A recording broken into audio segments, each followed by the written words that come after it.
This lesson covers frequency tables. Number 1, a city manager wants to poll residents about a park renovation. Which of the following best describes a stratified sample of residents? A stratified sample is a sample population divided into groups. Then a subset of a group is selected. So, for example, schools are stratified with a freshman, sophomore, junior, senior class, and then from each one of those stratified samples, then you can take a subset of it, maybe just the girls in the freshman class.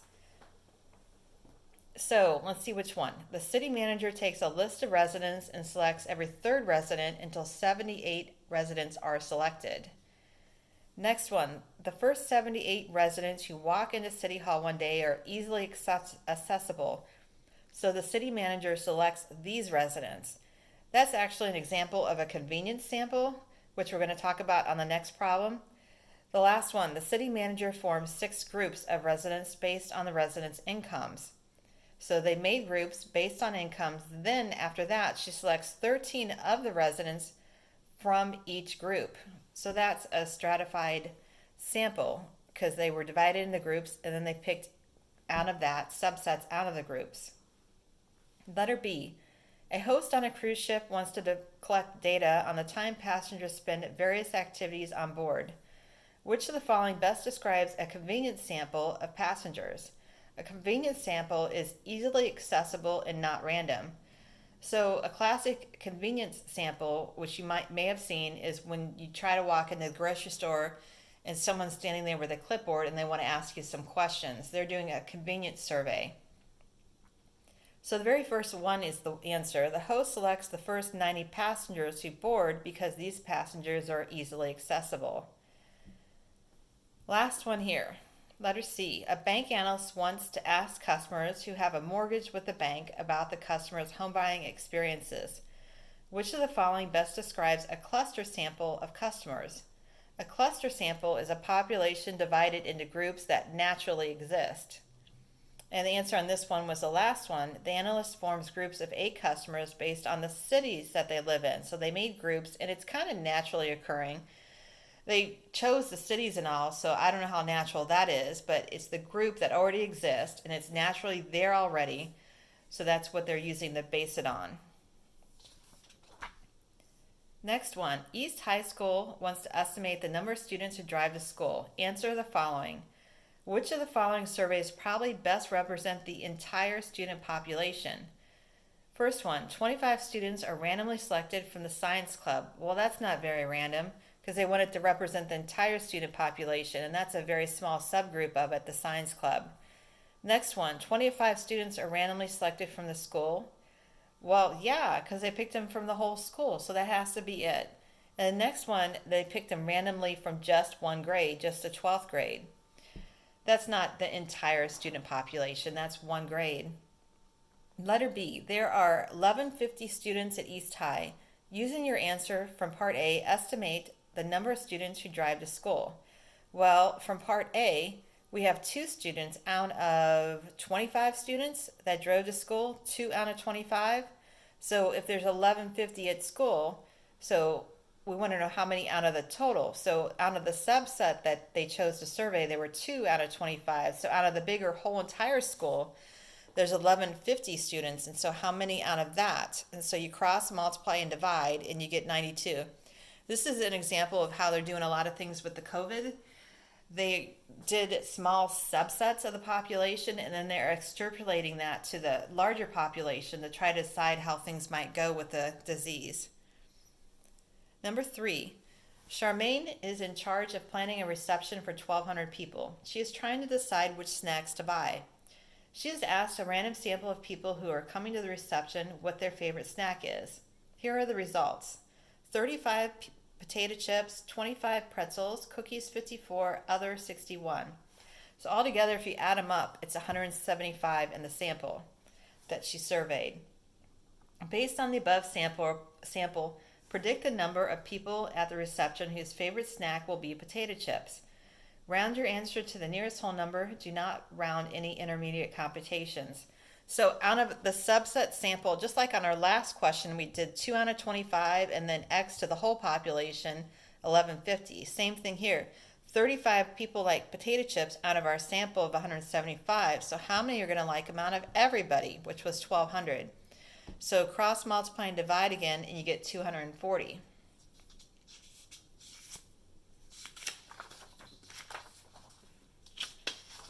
Number 4. The coach on a soccer team keeps many stats on her team's performance. For example, she records if the team was ahead, behind, or tied with the opponent at the end of each half. Here's a summary of the data she got after 60 games. So at the end of the first half, they were ahead. At the end of the second half, they were also ahead. That happened for 4 of the games out of 60. So there were 3 choices: ahead, behind, or tied. So 3 choices for the end of the first half, and then 3 choices for the end of the second half: ahead, behind, or tied. 3 times 3, 9. So there's 9 possible outcomes that we have here. So they wanted to know, suppose the coach will continue recording the end of half results for 80 more games.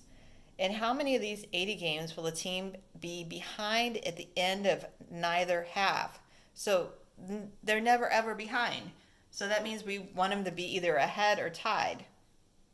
So I crossed off all the ones that had the word behind in them, and I circled all the ones with ahead and tied. Add them all up, and they add up to 21 out of 60 games, because that's how many games are there. And then add up the 4 of those, it's 21 out of 60. But then she wanted to know, well, what about 80 games? So just like what we just did on the other paper, how we made a proportion, we had 2 out of 25, so how many out of the total? Over here we had 35 out of 175, so how many out of the whole total if we extrapolate it? So same thing here, we have 21 out of 60, so how many out of 80? So cross multiply and divide, and we get 28 games. Number 5, here are the hottest recorded temperatures for 8 cities throughout North America. Complete the grouped frequency distribution for the data.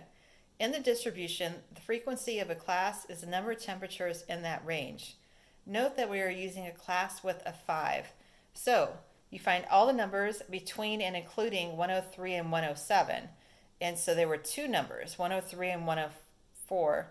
And then between 108 and 112, there were 2. Again, it includes the number 108 and the number 112, and then 4 more left. You can add them all up, and there's 2, 4, plus 4 more, 8, and there were 8 numbers there, so you know you got all of them. That way you don't make any little mistakes. All right, number 6. A doctor's office has 4 doctors. This morning, 20 patients visited the office. Each patient saw one of 4 doctors. The doctor each patient went to see appears below.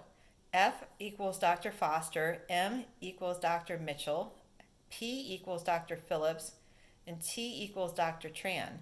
Complete the frequency table for the data. So just like on the other side, you have to find how many F's there were, and there were 5 F's there. How many M's are there? Cross them off. There were 4, and 4 P's and 7 T's. Letter B says, these doctors are affiliated with 4 major medical groups, but not every doctor is affiliated with every group. The table below shows the groups and the doctors affiliated with them. So City Med has doctors M, P, and T, Bayside F and T, Plymouth M and P, Coast F, M, and T. How many patients went to see a doctor affiliated with Coast Medical Group? So Coast Medical Group had F, M, and T. So going back up to our chart above, F, M, and T had 5, 4, and 7 patients. So adding those up, we got 16 patients.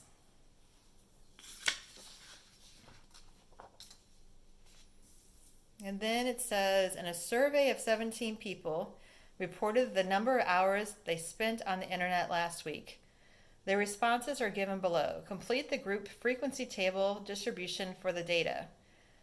Note that we are using a class width of 4.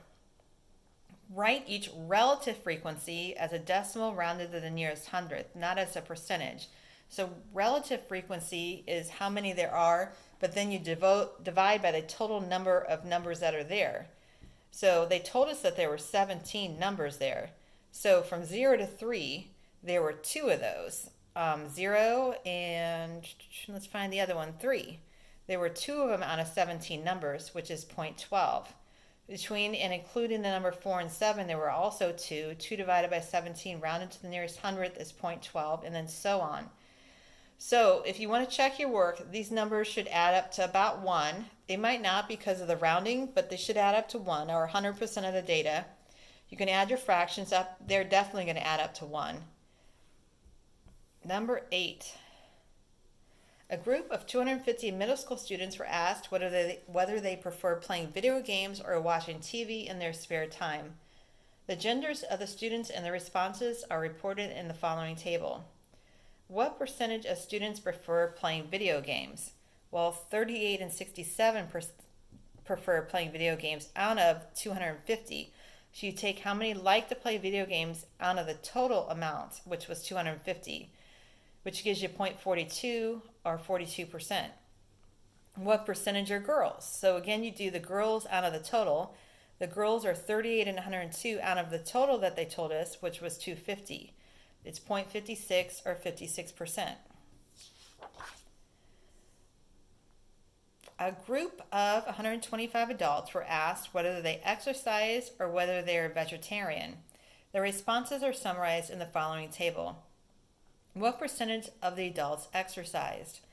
Well, 24 and 21 did out of the total 125. So again, you figure out what that number is and then divide it by the total. So 0.36 or 36%.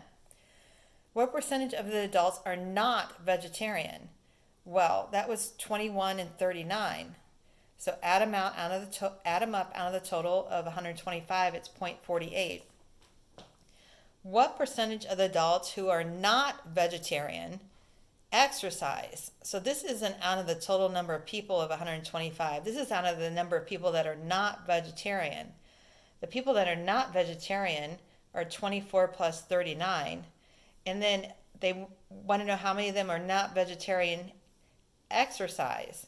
So not vegetarian and exercise, there's 21 of those people out of that.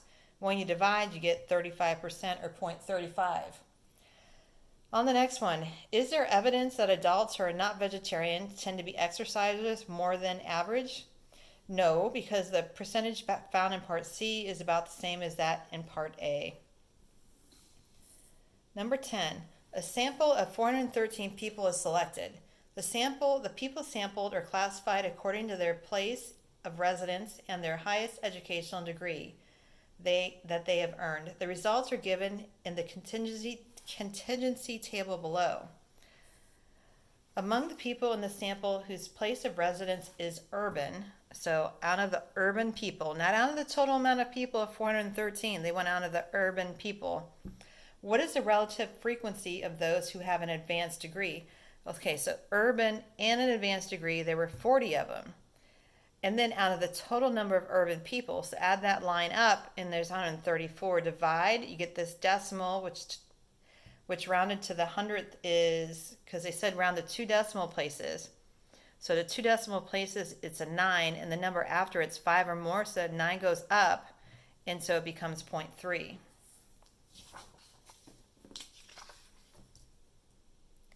Number 11, at a movie premiere, the moviegoers were asked whether they liked or did not like the movies. Of the 100 adults asked, 72 said they liked it. Of the 25 teenagers asked, 15 said they liked it. Fill in the blanks to make the statement the most reasonable possible. At the movie premiere, blank moviegoers enjoyed the movie less. They enjoyed it less. So they didn't want to know how many liked them. They want to know how many didn't like it, how many liked it less. Well, these had the fewest that liked it. So the people that liked it the least were the teenagers. And what percent of them didn't like it? Well, 40% of them didn't like it because 60% liked it. So out of 100%, 100 minus 60 leaves 40%. Okay, so they did not like the movie, whereas blank percent of the blank moviegoers did not like the movie. Whereas it's going to have to be the others, the adults. And so they want to know how many did not like it. Well, 72% of them liked it. 72 out of 100 of them, so 0.72 is 72. So how many did not like it? 100 minus 72, or 28%. So that one's kind of a tricky reading question that you have to read all the words to understand what they're actually asking. Be careful. So the next one wants you to draw a line plot. So it just means put an X above the numbers. So there was 1 3 on the list. There were 4 6s, so on. Just put X's on them. 18 cyclists were asked the number of miles they biked last week. They wanted you to do a frequency table on it. So again, you just add up the number of numbers between 2 and 7, including the number 2 and 7, and there were 2 of them. Likewise on down. And then to make a frequency table of it, you're just drawing a bar up the height of each band. There are 4 high schools in the East School District. The double bar graph below shows how many boys and girls are at each school. Use this graph to answer the questions. Estimate the number of boys at Oakwood. Okay, here's Oakwood. Boys are purple. So it is somewhere above 400 and less than 500 and definitely below halfway point of 450. So it's about 420. Which schools have more girls than boys? So the girls are the striped bars. This one has more girls. That's less, and that's less. So the only one with more girls than boys is Fields. Which school has the fewest students? So that would be the lowest bars. Well, the boys are the lowest here and the girls are the lowest here at Hale. So that's going to have the fewest total. All right, if you need some more help or want me to help you with your individual questions, send me an email or a text and we'll get together. See you later.